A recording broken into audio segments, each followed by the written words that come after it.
Hi, I'm Ellen Gormley and welcome back to my channel. So I'm auditioning a new stitch pattern for a hat that I'm thinking of making. So I don't know. I don't know if this is going to work out or not, but either way, I've learned a fun stitch and I wanted to show it to you. So the stitch is number 416 out of the book, the complete book of crochet stitch designs by Linda Schapper. And you've seen me reference this book before and the one that she has on border designs. And they're just great textbooks and I use them over and over again, as you can see by all my little different notes. So anyway, I wanted to figure out what kind of pattern I wanted, if I wanted to make it a multicolor or if I want to make it a solid. So I played around with it. So here's what it looks like in the solid. Very, very pretty and definitely a very worthy stitch for a hat. Nice and dense. I'm using a J size hook so that it has good drape, even though it's a lot of yarn. And it's in a fairly dense stitch, so hopefully it'll be nice and warm. All the yarns today are paint box yarns, and the link is in the description below. And I do get a little bit of a kickback if you make a purchase, but it does not cost you anything extra. And so that is on the Love Crafts website. Okay, so here's what it looks like in the solid. Very pretty. I really like it. This would also make an amazing baby blanket, I think. I think everything would make a great baby blanket, to be honest. But anyway. Okay, and then I thought, oh, what would it look like in two colors? So down here is all of these ends on the side. If I changed color every row, you have to like cut the tail and then pick up the new color. So if you changed color every row, this is what it would look like. It would have these vertical columns. But if you worked in the round, then that would work and you would have a vertically striped item worked in the round, okay? And then you wouldn't have to cut every row. So if you wanted to do a tube, for example, that also would work. But if you wanted to make something flat, you'd have to cut every row, or you'd have to do multiple balls of each color.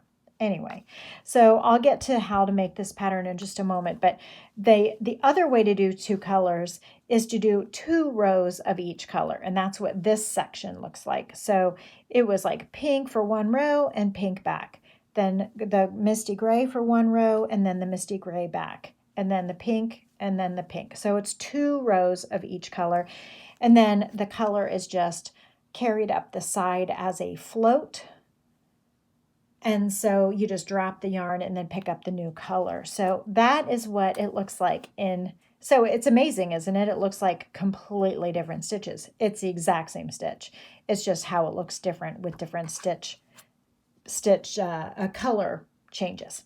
Okay, let's get into the mechanics of this stitch pattern. I don't have any idea what to call it. Do you guys have any suggestions? I guess I can't really take your suggestions because I'll come up with something for the video, but it's kind of like it is a mosaic of some kind. I don't know. The fork mosaic? I don't know. 2-pronged mosaic. Anyway, we start with multiples of 4 plus 2. So 1, 2, 3, 4. 1, 2, 3, 4. 1, 2, 3, 4. 1, 2, 3, 4, and 1 and 2. Okay, in the 1, 2, 3, 4th chain from the hook, I'm going to lower the camera just a little bit so you can see better perhaps, and I'll try to keep my hands in the right spot. 1, 2, 3, 4. In the 4th chain from the hook, we are double crocheting in that back ridge, back bump, back bar, and in the next chain. Okay, then we will, is that too close? You're like, back up, back up. Okay, maybe just a little more. And then we will chain 2 and skip 2. And skip 1, 2 on the chain, and in the next 2 we will double crochet. And we're going to do this across, and there will actually be 3 double crochet on the last repeat. So we will go here. So 1, 2, chain 2, skip 2, 1, 2, double crochet in 1, 2, so there's one, and here's the next. I'm not sure how I'm going to do this if I do a hat with it, unless I did like a rectangular hat. I don't know if I want to figure out how to do the decreases. 1, 2, skip, and then double crochet in the back ridge, back bar, back bump. 1, 2, and then there will be one chain remaining, and we will go ahead and double crochet in it. So there is 3 at the end of this. So on the even rows, so row number 1 is an odd number, and so on the even rows, like row 2, we're going to chain 5 before we turn. So every even row is going to have a chain 1, 2, 3, 4, 5. Now I found with this swatch here that the edges were getting way tall over here and thinner in the middle. So I kind of like better, instead of chaining 5, to only chain 4. And then on the opposite rows, the odd numbered rows, we're supposed to chain 3, and I might go down to chain 2 because I just felt like it was flaring out a lot down on the sides because of that. So either you chain 5 according to the pattern for the even numbered rows, or you chain 4. And then for the odd numbered rows, you either chain 3 according to the pattern, or you chain 2. Either way, just be consistent. Decide what you want to do. That's why swatching is good. So if we chain 5, it would be 3 plus 2. And then double crochet in these skipped chains from the row before, working all the way around these 2 floating chains. So we're going to insert the hook from front to back, allow the yarn to wrap all the way around that, so that we're sandwiching that chain 2 space in the pocket. And another one. And then chain 2, skip 2, and do the same thing in the next 2 missed chains from the first chain, from the first, not first row, but the foundation chain. Okay. All the way around. We're wrapping it all the way around so that we're sandwiching that chain 2 in there. 1, 2, skip 2, double crochet. Oh, hi, Theo. Theo's here. Okay.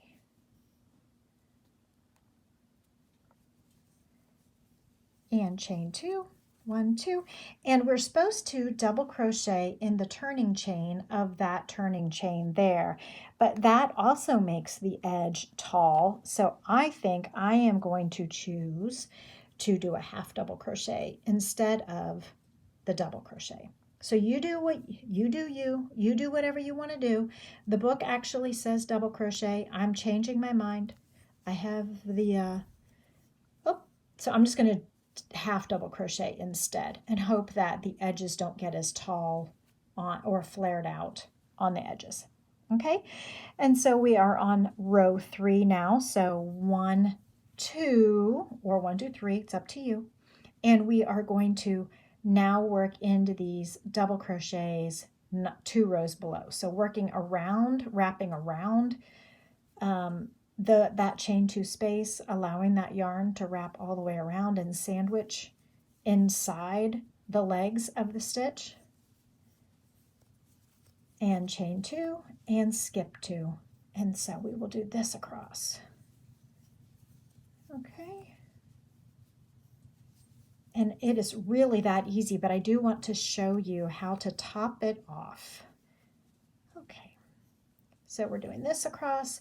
So like I said, on the odd numbered rows, we're starting with adjusted double crochet or whatever you're adjusting.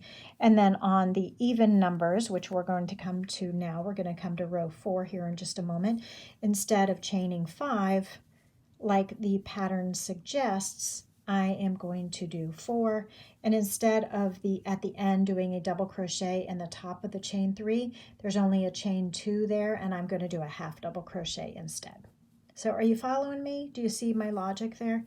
So I just want my edges to be more flat and not like taller on the ends and shorter in the middle, which is what sort of happened with this swatch. Okay, do you see how it's taller over here but narrower here in the middle and then gets taller again? And I think that's why. So that's how I am adjusting.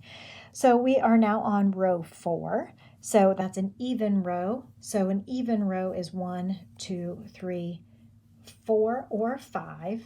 Skip those 2 stitches and double crochet 2 rows below, wrapping the double crochets all the way around.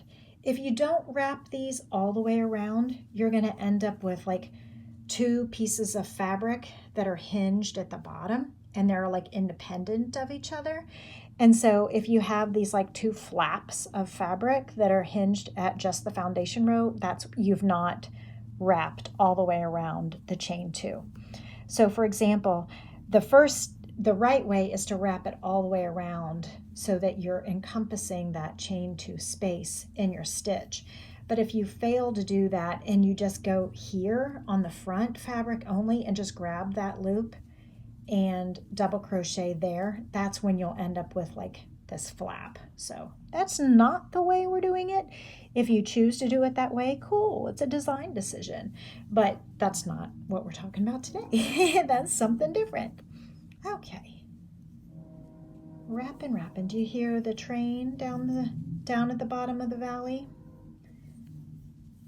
Okay, 1, 2, and skip 2, and in that turning chain we are going to have double crochet. Now let's finish the final row, shall we? So on the final row, I'm going to chain 1 and turn. I am going to now do my double crochet. So I'm just doing a, well, I guess I should single crochet in that first one though, shouldn't I? I just want to do like a single short stitch, first stitch, single crochet. So this is just for the final row. And then double crochet as we had been. And then instead of chaining 2, skipping 2, just single crochet in each of those, because we're making a nice flat top on the top of our swatch, like I did here. Okay, just to make it nice and flat so that there's not chain 2 gaps at the top like there are here, chain 2 gaps. So we're just closing it up. So double crochet, and instead of chaining 2 and skipping 2, we're just single crochet, single crochet. So we're topping it off with a nice little lid that fits neatly into the grooves like a nice flat Tetris game. Okay, all right, filling in all the gaps so that our final row fills in all the spaces nice and neatly, like you're putting a layer of shellac. Is that a real word? A like clear topper on a ceramic tile floor. If you put like a flat and seal in all the grooves so that it's nice and slippery, that's what we're doing here. And a single crochet in the final stitch. So I hope that you've had a very relaxing and valuable use of your day, and I hope you love this stitch as much as I do. I will come up with a title for it, but that's all for today, and I will see you next time. Hi, I'm Ellen Gormley, and thank you so much for spending time with me on my channel. I hope you've had a relaxing and valuable use of your time. So if you liked this video, here's another one that's similar that you might also enjoy. And here is the video, the last video that was uploaded in case you missed it. Everyone, please like and subscribe for more videos. They're usually posted on Wednesday or Thursday at the worst. Thank you. Bye. Say goodbye, Muffin.